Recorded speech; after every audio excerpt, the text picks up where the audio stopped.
Hi, I'm Dan Graham. I've had my 2017 Yamaha FJ-09 now for almost 2 years. I have 8,000 miles about on the bike. Ridden it in all kinds of conditions, from pouring rain to dry to slabs to twisties, day, night. A lot of experience with it, and I have to say I love everything about the bike.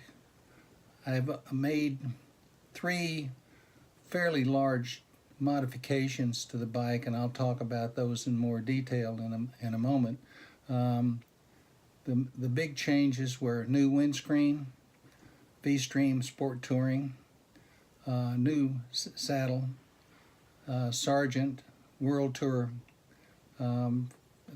rider and pillion, and I've upgraded the suspension.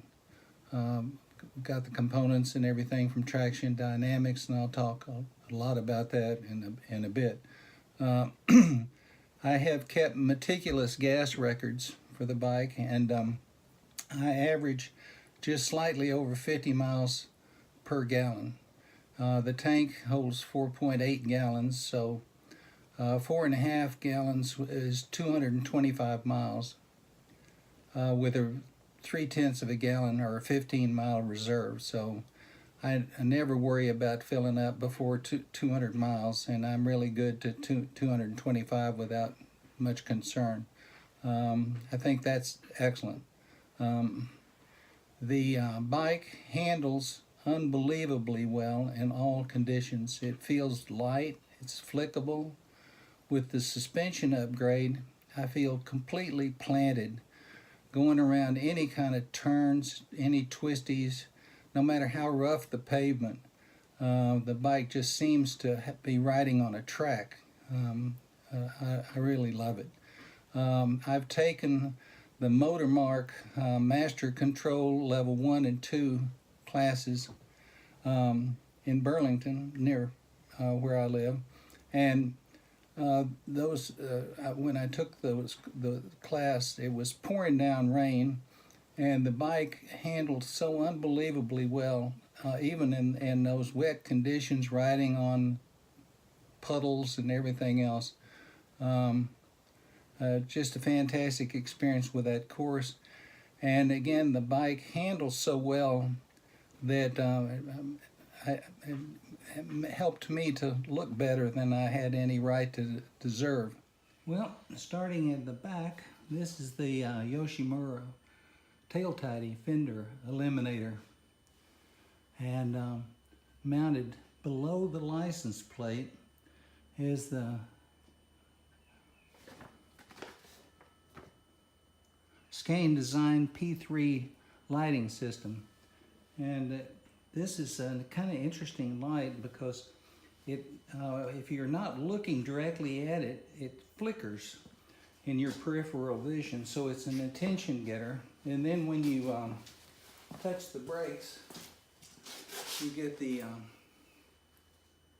signal that you're stopping, attention getter again. Really like it.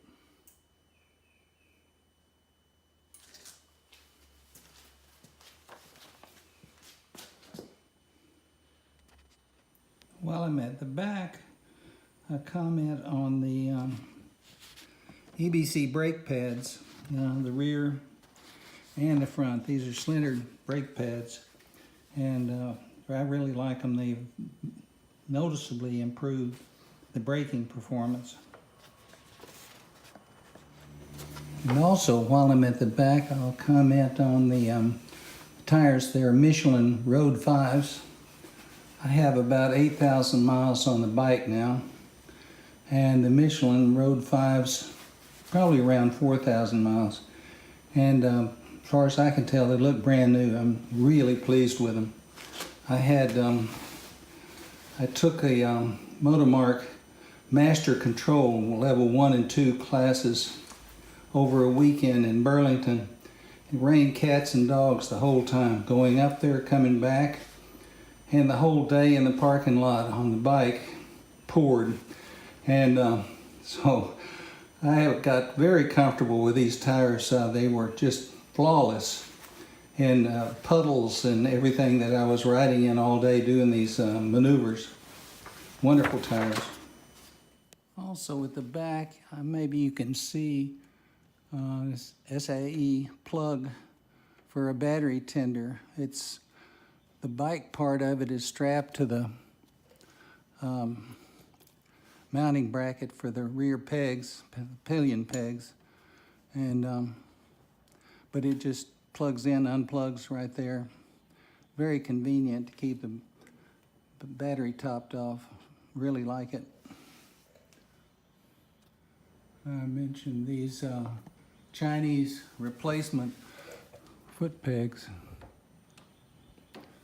Really wonderful things. I think I paid about 20 bucks for them. I'll put links to all this stuff in the description below. But these are really great. The rubber on top is a bit vibration absorbing.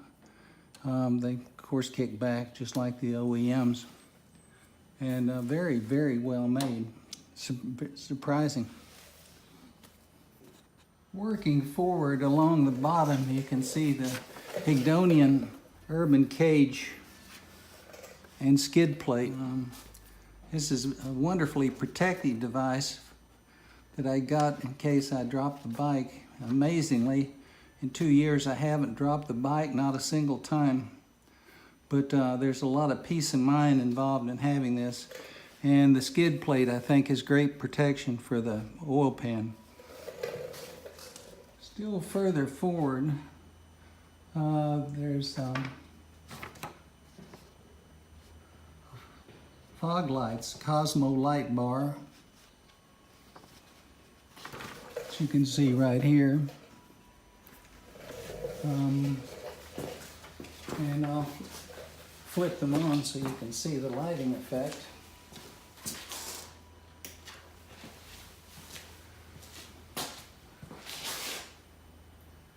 They're really brilliant, and because they're mounted to the forks, they turn with the handlebars, so where you might not have much illumination and a turn at night, these help light the way a good bit.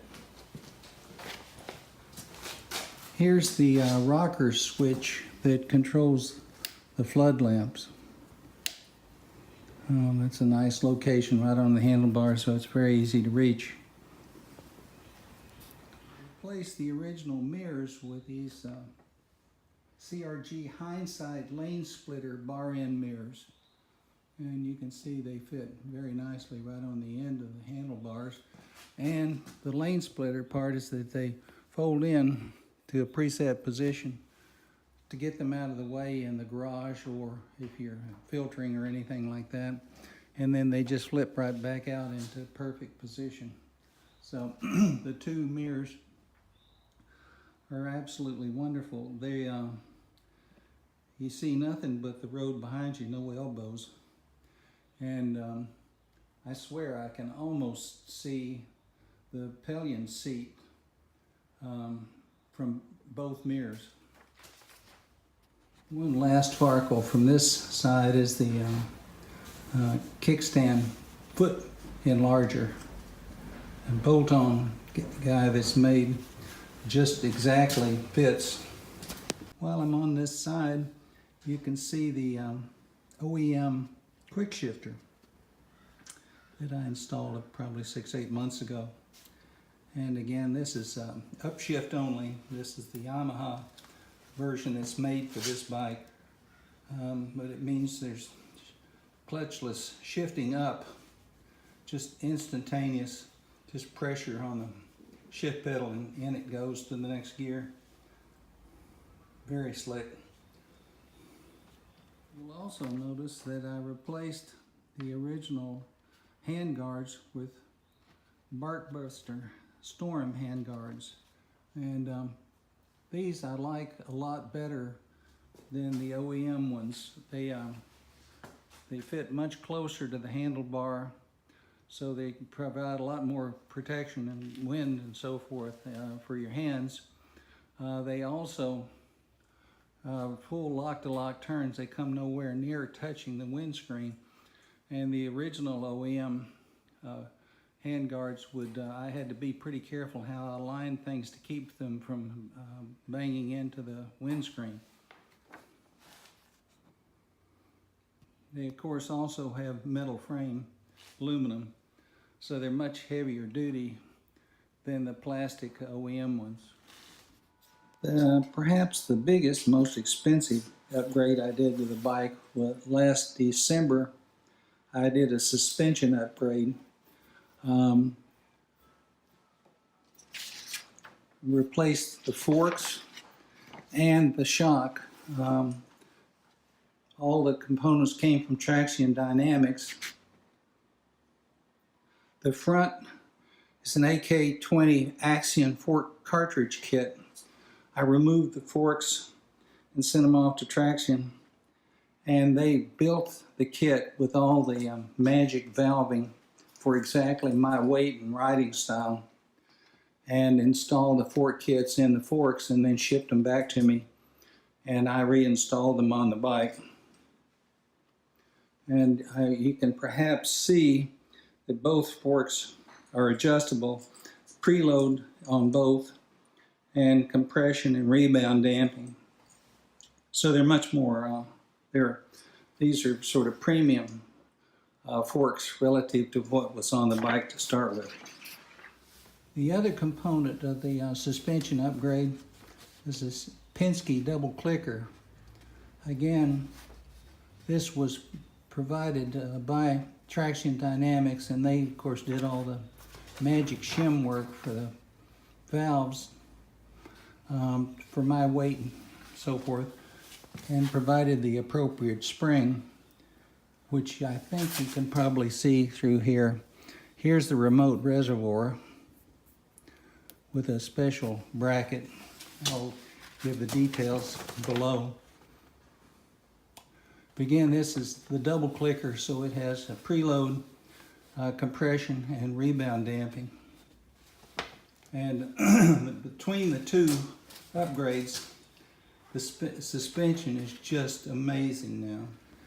And here is the Sargent World Sport Performance seat, rider and pillion. And this, I love Sargent seats, and this one's turned out to be every bit as good as the one that I had on the FGR before I traded for this bike. Love the seat. I fiddled around for a while. I tried Airhawk seat on top of this. I tried lambskin and various pads, thinking that the seat was great. This would make it even better. But after 3 or 4 months, I gave up on all that and just used the old Sargent seat as she comes, and find it just extraordinarily comfortable for as long a rides as I want to do.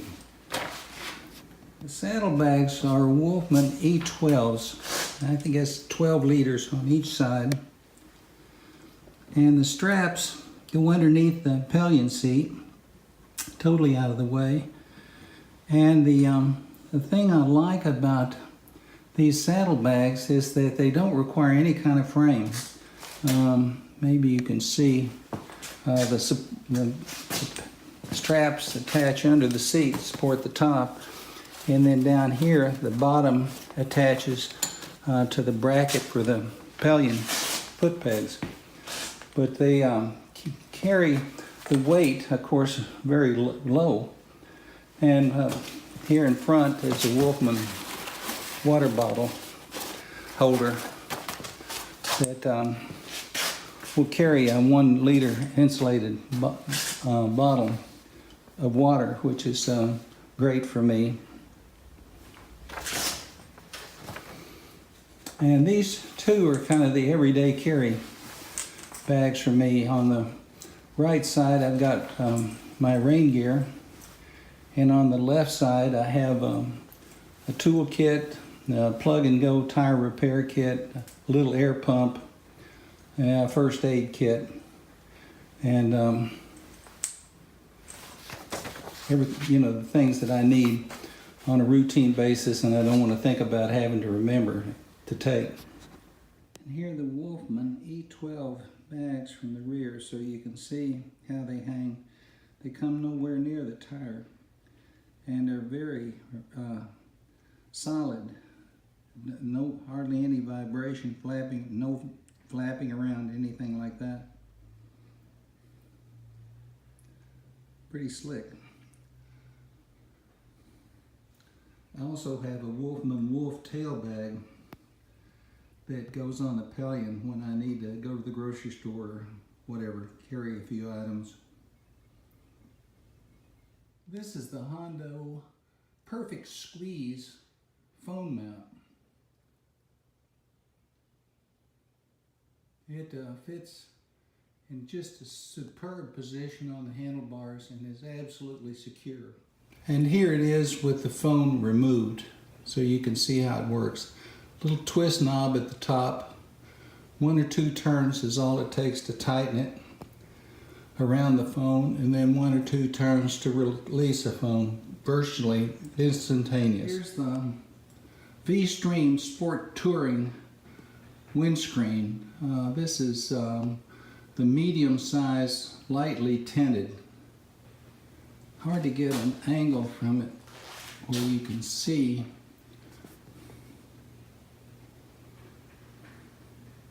Here's more from the front.